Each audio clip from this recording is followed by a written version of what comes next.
चलते सांग आज रेसिपी आम बनवा मटन झोल। तो प्रथम मुझे अधा चामच हलदी पकई तापर ये गोटे बड़ साइज प्याज काटिक नहीं पकई तो ये आम ए पकईवा टी सोरिष तेल भल भाव में गोली ना।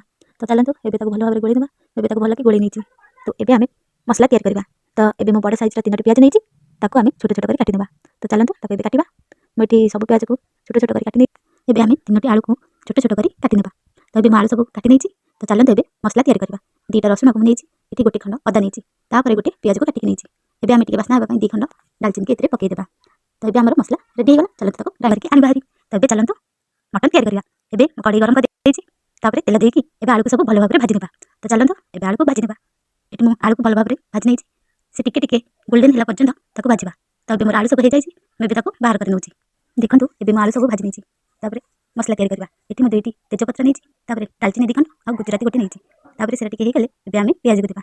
प्याज को भाजवा से टिके गोल्डन ब्राउन कलर होगा पर्यटन भाजवा। देखो आम प्याज टिके आसला। तो चलते ये आम मसला ये पकईवा रसुण पेस्ट को ये देदेवा। भल भाव में प्याज सब भाजीदेवा। तापर ये आम गोटे चामच हलदी गुंड मिसेवा और गोटे चामच लंका गुंड मिसेदेवा। भल भाव में कषिदेवा से भल भाव में जमी कषि होपर ये आम टे चिकेन मसला पकईदेवा। मीट मसला भी पकईदेवा। मीट मसला पकईबार तो ये भल मसलाटा कषि जाए ये मटन को देदेवा।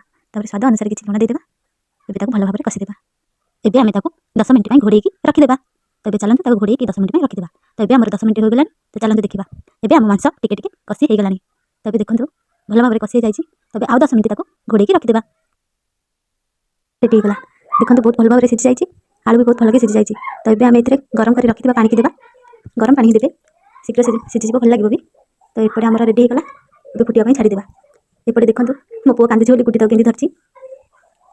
ये मो गुड्डी आ मो पु आम स्पेशल गेस्ट होती गुड्डी आज स्पेशल गेस्ट हाय हाय कर देख। एपटे भी आम तरकारी फुटीगला। ये आम ये गरम मसला देदेवा। आ धनिया पत्र किसी पकईदेवा। देखो